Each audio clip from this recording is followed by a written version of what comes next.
Okay, Kimberly and I have seen a movie called Clown in a Cornfield, which I didn't even know existed until you mentioned it to me. I thought you sent me like a trailer for it. Did once. I? Maybe I don't know. Maybe I'm just completely forgetting, which is possible. Because it wasn't the first time I'd heard of it when I saw my friend Hillary who posted about it, and then she said it was good. So I was like, well, I want to see it, and then we saw it. We did see it. It's playing in a theater. Like I wasn't sure if this was like a major release kind of thing. Yeah. But what I've sort of noticed, and this is by Shudder, right? So if you've ever seen the Shudder Horror Channel, all that kind of stuff, they kind of have quietly churned out like a solid stream of good horror stuff for the most part. Not like amazing, but good horror stuff. So I guess the plot of this, and I'm just going to read the plot from IMDb, and we can add on to this. It's literally one sentence. A fading Midwestern town in which Friendo the Clown, a symbol of bygone success, reemerges as a terrifying scourge.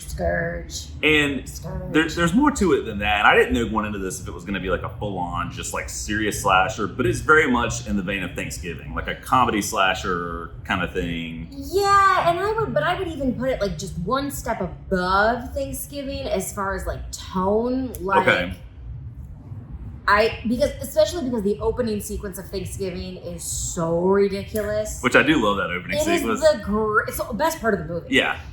This film, I think, doesn't go that ridiculousness. Yeah. But it we'll talk about it. I actually think there could have been more gore. I mean, this is like a whole different thing. I mean, it's bloody, no doubt, but it's not. No, there could have been more. I think Thanksgiving definitely has more gore in it. Yes, it does. Because it has I will say it has more inventive deaths. Yeah. You're a little limited when you put yourself in like a cornfield. But it is funny when you start thinking about the comparisons. There's like a parade sequence in both of them. Yes. Like there's a lot of similarities. Tradition, kind of the stereotypical teen roles of different things. Even though that gets turned on his head in this. A little bit. Yeah, a little bit. And there are some unexpected things in this that I didn't see coming. Like it kind of starts out with this whole idea that you would think of with Scream and stuff, where it's like, okay, can you guess who the killer is? But it's a little bit more complex than that without spoiling anything. It definitely is. And I would say, you know, it doesn't set up that whodunit as much as like Scream would. You know what I mean? There's not like a death and then people are like, oh no, what's happening? Like nobody really knows there's a threat. They just think their friends are messing with them. Right. So they aren't even curious who could be out to get them because they don't think anybody is. Yeah. Until it's like, boom, threat time. And then they're like, oh, this is real. We're all going to die. And I will say, I thought the cast really did a good job. So I've got the IMDb stuff here just so I can remind myself. So Katie Douglas plays Quinn, who really is the protagonist of the movie. I really liked central her. Character. She was really good in it. Yeah. For me, the standout character was her dad. Like, I loved him. Yeah, I thought he was hilarious. Yeah. Like, I could totally, in some ways, relate. I don't have a teenage daughter. I've got a teenage son, but I could relate to some of the... You would totally be that guy. Yeah. And that actor is Aaron Abrams. He was good. He looks familiar, but I don't know why. Actually, I can pull it up and we can figure out what else he has been in, which would be... Oh, Hannibal. I have not seen the TV series Hannibal, but I guess he's in that. Who's Brian? I don't remember that character. Okay. But I saw that show. He's a really good character in this movie. Like he's, you know, the whole thing is Quinn's mother, so Dr. Glenn Maybrick, Aaron Abrams' character, his wife had passed away. And so they're moving from the East Coast into Missouri in this small town, kind of for a fresh start. He's a doctor. They have an opening for just like a family physician in the town. Which I will say, I was a little annoyed.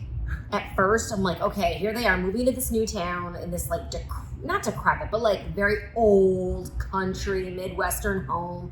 I'm like, really? This is what we're doing? Like this trope? But then it wasn't about that at all. Yeah. So then I was like, okay, cool, I'm fine with it. And like, she wants the Wi-Fi set up, and he does. Like, there's a lot in this movie with like plays on technology and like generational gaps and how to do things, like how to operate a rotary phone, for example. No spoilers, but that kind of stuff stands out. Which that seems like, and you mentioned this, that happens a lot in modern horror movies.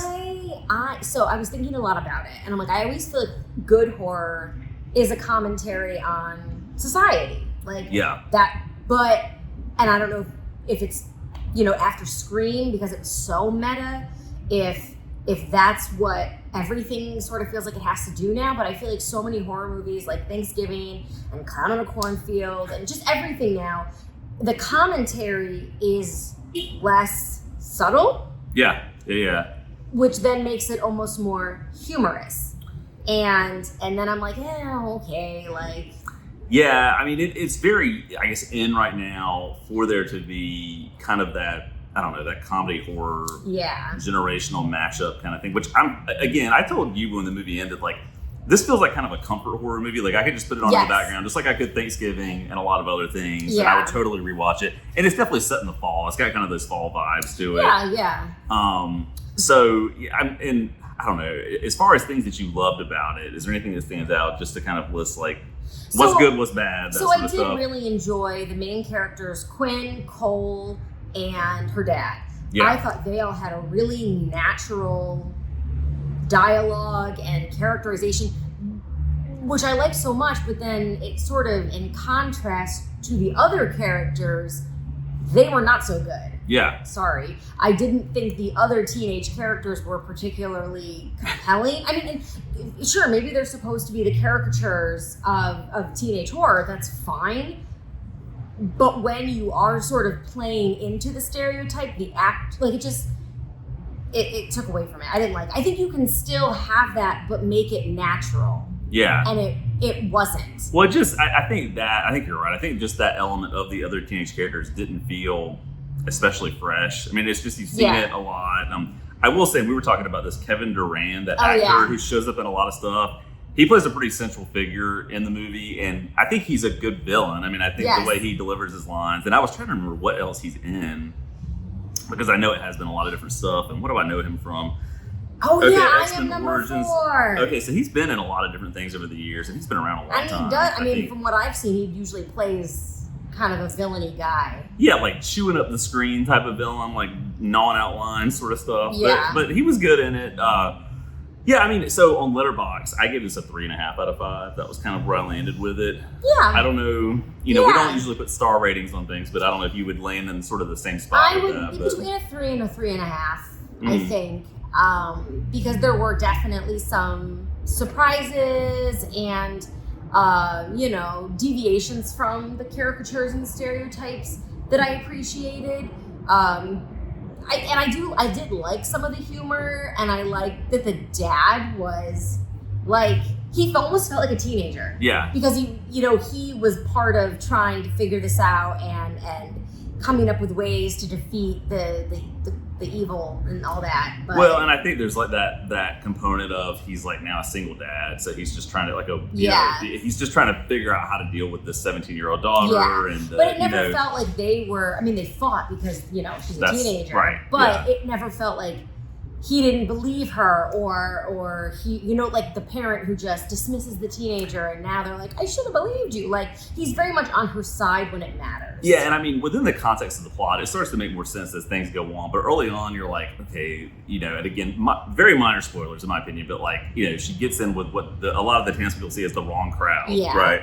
And so she's got detention. She ends up, it's like things escalate very badly for her very quickly, and it's a little bit like, I get it's in the service of the plot and all that, but that felt a little bit unbelievable initially. Well, and her dad is like, why are you getting into all this trouble? And she's like, no, it's the adults. The adults are ridiculous in this town, which they are. Yeah, they are. They're very they are extreme.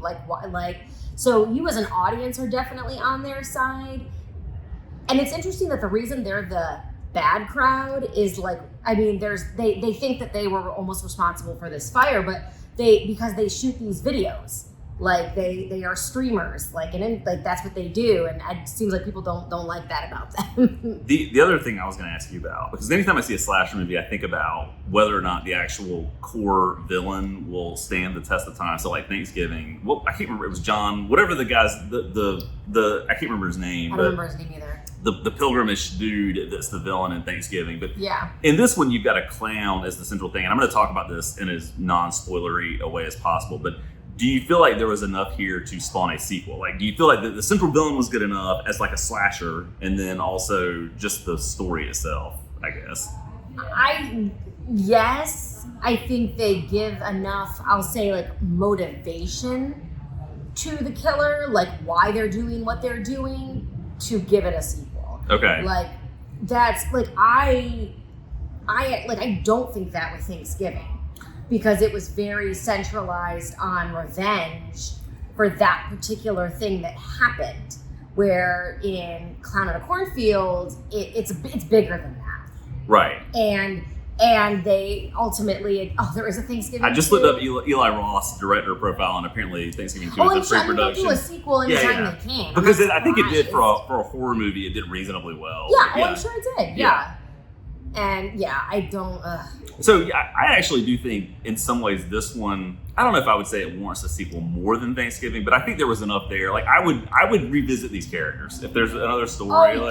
Especially if it was these similar characters, her especially, and the dad. Yeah, I mean, even just the dad. I would watch him. Yeah, that's fine with me. I see where you're going. Okay, yeah. It was so overall. I thought it was good. Like not amazing, not anything especially all that like new or revelatory or whatever. No. But it was. In its lane, I think it was successful and fine. Like I think it did a good job with that. Like I had a good time. I wish there was more murder. I do think there could have been more. It felt like it was not slow, but there was a lot of character building, and then it was like bloodshed. Yeah, like right off. Yeah, right away. And the bloodshed was a little repetitive, you know. Yeah, we won't spoil anything, but it's nothing. Again, I think about Thanksgiving, and like that movie has faults, but I will say the gore was pretty solid in it. And the gore and the deaths were very creative. And this one, it's not. You know, but it's what you'd expect in a cornfield. Well, but then I think about something like Halloween Kills, which was just like to the extreme. If you some people really didn't like that movie. Some people thought it was actually pretty good. I fall into the camp of I enjoyed it in spite of all of the problems in it. I readily admit it did have a lot of issues. Yeah, I like that movie. I don't think the gore was in line with the tone of Michael Myers. Like it just felt out of nowhere. To me, it was actually kind of shocking. Like I remember watching it being like, this is crazy. Like they're just going just for broke on everything with that. Yeah. And they could have gone more for broke with Clown in a Cornfield. Right. I think they could have done a lot. I mean, not to steal their ideas for a sequel, but you gave us a scarecrow at one point. Why didn't we see body limbs being used as a scarecrow? Before I forget, because you called this out so well. Again, I don't think this is really spoilery, but the very opening sequence is so Jaws. Oh my God. It is very so Jaws. I don't know if it was meant to be a tribute to Jaws. Maybe, I hope it was because it was almost shot for shot. Instead of a girl taking off her clothes to go in the water, it was a girl taking off her clothes to go in the cornfield. With the fire and the guy drinking. I mean, it had to be. It had to be an homage because it was way too similar. Yeah. And I liked it. Yeah, it was fine. Yeah. So overall, I would say I think this is a horror movie worth seeing. I don't think you necessarily have to see it in a theater, but I think it's fine. I enjoyed it. I liked it. Do you have any closing No, I think, if it's a movie you're interested in seeing, I would say see it with friends. Make it a social thing because it's fun. You'll probably have some commentary, and I laughed a lot in a good way. I did too. Because there's definitely laughable moments. Not laughable at the movie, but with it. Right, with it, for sure. Yeah. And I will say, they do that the Jack in the Box, the clown thing, which I hate those things. Yeah. For me, those were the scariest part of the movie. what that reminded me of, and I'm not sure if you've seen this yet, but that movie, The Monkey. Okay, I haven't seen it I'm not going to spoil it, but there's a lot of that build up of the creepy play music kind of thing. There's elements of that in it too. But anyway, thanks for watching. I would say check it out soon. I feel like we're going to see something else in the not too distant future. I don't know. There's some movies what was the shark movie that we saw the ad for? Dangerous Animals. We're going to see that soon. Yes. Probably do a review of that. Yes. But as always, thanks so much for watching.